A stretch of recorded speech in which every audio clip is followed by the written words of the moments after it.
मंदिर में अगर दिया लगाने जा रहे हो, बाती लगाई है आपने मंदिर के अंदर, तो कुछ देर बैठिए, कुछ देर स्मरण करिए।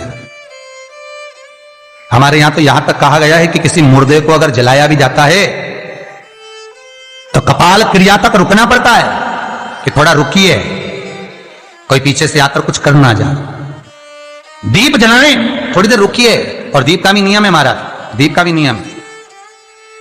दिए में जो फूल बत्ती लगती है, गोल बत्ती लगती है, गोल वाली, ये बत्ती हमेशा कोई विष्णु भगवान की पूजन कर रहे हो, शिव जी की पूजन कर रहे हो, कोई अन्य देवता का अगर आप स्मरण कर रहे हो तो गोल बत्ती लगाई जाती है। भगवान के मंदिर में पूजन कर रहे हो तो गोल बत्ती लगाएं। लंबी बत्ती, लंबी वाली जो बत्ती होती है, लक्ष्मी की पूजन में, देवी पूजन में, जितनी भी माताओं की आप पूजन करोगे, जितनी भी देवियों का आप स्मरण करोगे, उसमें लंबी बत्ती का प्रमाण है। पितरों की पूजन में लंबी बत्ती का प्रमाण है। पितरों को कभी गोल बत्ती नहीं लगती। आप मटके के पास में, परिंदे के पास में, जल के पात्र के पास में कोई भी अगर दिया लगाएंगे तो वहां गोल बत्ती रखकर लगाएंगे तो घर में लक्ष्मी नहीं टिकेगी। कई लोग कहते हैं कि परिंदे के पास, मटके के पास में, पानी के स्रोत के पास में जहां जल भरते हैं, हंडा रखते हैं, टंकी रखते हैं, वहां पर मटके के पास बत्ती लगाओ, दिया लगाओ, पितर शांत रहेंगे। तो पितरों को शांत करो, मना नहीं है, पर दिया लगाने का नियम है कि पितरों को अगर आप दिया लगा रही हो मटके के पास, परिंदे के पास, या अमावस्या के दिन पितरों के लिए अगर दीप लगा रही हो तो गोल बत्ती अगर लगाओगी तो कार्य कभी सफल नहीं होगा। घर में लक्ष्मी नहीं टिकेगी, संपदा नहीं रहेगी, घर में कोई ना कोई बीमार पड़ा ही रहेगा। धन आएगा जाएगा, टिकेगा नहीं। इसलिए पितरों के लिए अगर दिया लगाना है, पूर्वजों के लिए दिया लगाना है, पितरों के लिए अगर दीप लगाना है तो लंबी बत्ती लगाइए, लंबी बत्ती। महाराज लंबी बत्ती का प्रमाण हमारे यहां शास्त्र का, गोल बत्ती का प्रमाण। और सुंदर चरित्र कहा, यदि आपके जीवन में बहुत ज्यादा लक्ष्मी से तकलीफ है, कष्ट बहुत ज्यादा है, या संबंध खराब हो रहे हैं बहू और बेटों के, संबंध खराब हो रहे हैं, अदालत में बात चली गई कि लड़की और लड़के का तलाक होने वाला है, बहू अपने घर जाकर बैठ गई, आने को तैयार नहीं है, जमाई अपने घर रह गया, लड़की को लाने को तैयार नहीं है, सास बहू में आपस में तनमन चल रही है, प्रेम बिल्कुल नहीं है, या लक्ष्मी आती ही नहीं, बहुत कष्ट है, जमीन जायदाद पड़ी बिक नहीं रही, तो एक काम करना, इतना दुख अगर आपके जीवन में है तो कार्तिक के महीने तक रुको, और कार्तिक का महीना आए, त्रयोदशी तिथि आए, कोई सा भी हो, सोमवार, रविवार, मंगल, बुध, कोई सी भी त्रयोदशी, प्रदोष, कोई सी भी प्रदोष तिथि आए, उस दिन तुलसी की लकड़ी, पहले से तुलसी आपके घर में अगर सूखी हो, तुलसी सूख गई हो तो उसकी जो लकड़ी होती है, उस लकड़ी का 7 लकड़ी का बंडल बनाकर दीप बना लो।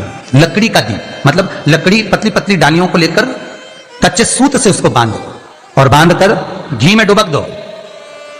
कार्तिक के महीने में शुक्ल पक्ष की त्रयोदशी तिथि जब आए, प्रदोष का जब व्रत आए, उस दिन भगवान के मंदिर में, शिव मंदिर में नहीं, भगवान किसी भी देवता के मंदिर में, विष्णु के मंदिर में, नारायण के मंदिर में, कृष्ण मंदिर में, राम मंदिर में, किसी भी मंदिर में, मंदिर ना हो तो अपने घर के मंदिर में शाम के समय पर उस तुलसी की लकड़ी का दीप, दिया भरकर उसमें घी डालकर जो दीप प्रकट कर देता है, जला देता है, दीप को प्रज्वलित कर देता है, उसके घर में कभी संपदा की कमी नहीं होती। महाराज विष्णु पुराण में स्पष्ट लिखा है। इसलिए शायद कहा जाता है कि भगवान को सर्वश्रेष्ठ कौन सा चंदन अच्छा लगता है। आपको पहले भी कथा में कहा, आगरा की कथा अगर किसी ने सुनी होगी तो उसमें वर्णन किया, भगवान को सर्वश्रेष्ठ चंदन कौन सा, भगवान को सर्वश्रेष्ठ चंदन कौन सा प्रिय है, वो कौन सा चंदन है जो भगवान विष्णु को लगाएं, राम को लगाएं, कृष्ण को लगाएं, वो कौन सा चंदन है जो श्री हरि को लगाया जाए। तो जीते जी भगवान विष्णु एक बार गले लगाते हैं, उसको कहते हैं हरि चंदन। कौन सा चंदन है? हरि चंदन। हरि चंदन बाजार में नहीं मिलेगा, हरि चंदन आपको बनाना पड़ेगा। कैसे बनाना है? तुलसी जब सूख जाए उसकी जड़ को निकाल लिया जाए, वो जड़ को पानी में धो लिया जाए, धोने के बाद उसको सिलबट्टे पर, पत्थर पर घिसा जाए और घिसकर उसमें थोड़ा सा कुंकू, रोली डालकर तैयार कर कर जो भगवान विष्णु के मस्तक पर, कृष्ण राम के मस्तक पर लगा देते हैं और उसकी एक बिंदी अपने हृदय पे लगा लेते हैं। जीते जी भगवान एक बार उसको गले लगाते ही हैं। हरि चंदन प्रियता। जैसे शिव महापुराण में रुद्र चंदन का भाव है, शिव महापुराण में रुद्र चंदन का प्रमाण दिया जाता है। अगर आपने लिंग पुराण पढ़ी हो तो उसका 5वां स्कंद अवश्य पढ़िएगा महाराज, और शिव महापुराण अगर पढ़ रहे हो तो उसका कुमार खंड पढ़िएगा जिसमें रुद्र चंदन का प्रमाण है। रुद्र चंदन कैसा? रुद्र चंदन का प्रमाण कैसा? तो महाराज कहा चंदन घिसकर, पीला चंदन घिसकर उस चंदन को 3 मुखी रुद्राक्ष पर लपेट लिया जाता। 3 मुखी रुद्राक्ष पर उस चंदन को लपेटा जाता। लपेटोगे उसके बाद उसको ऐसा गोल करोगे तो एकदम चिकना हो जाएगा, एकदम चिकना, ठीक है, एकदम चिकना हो जाएगा। और उस चंदन को आप शिवरात्रि के दिन, और कोई से भी महीने की शिवरात्रि, किसी भी महीने की हो, सब फलदायी होती है। अगर आप पंचांग में देखेंगे तो शिवरात्रि लिखी हुई आती है, हर महीने शिवरात्रि पड़ती है। किसी भी महीने की शिवरात्रि पर रुद्र चंदन अर्थात जो चंदन का आपने 3 मुखी रुद्राक्ष में लेपन करा है, उसका गोला बनाया है, वो चंदन अच्छा मोटा मोटा कर लेना, अच्छा बढ़िया, ऐसा नहीं थोड़ा बहुत ही लगा, पूरा रुद्राक्ष दिखना नहीं चाहिए, पूरा लपेट कर उसको शंकर के शिवलिंग पर ले जाकर रख दीजिए और फिर धीरे धीरे शंकर भगवान का जल अभिषेक करना प्रारंभ कर दीजिए। वो चंदन पूरा धीरे धीरे शंकर के शिवलिंग पर डलना चाहिए। शंकर के मूल मंत्र श्री शिवाय नमस्तुभ्यं का जाप करिए। यह कहलाता है रुद्र चंदन।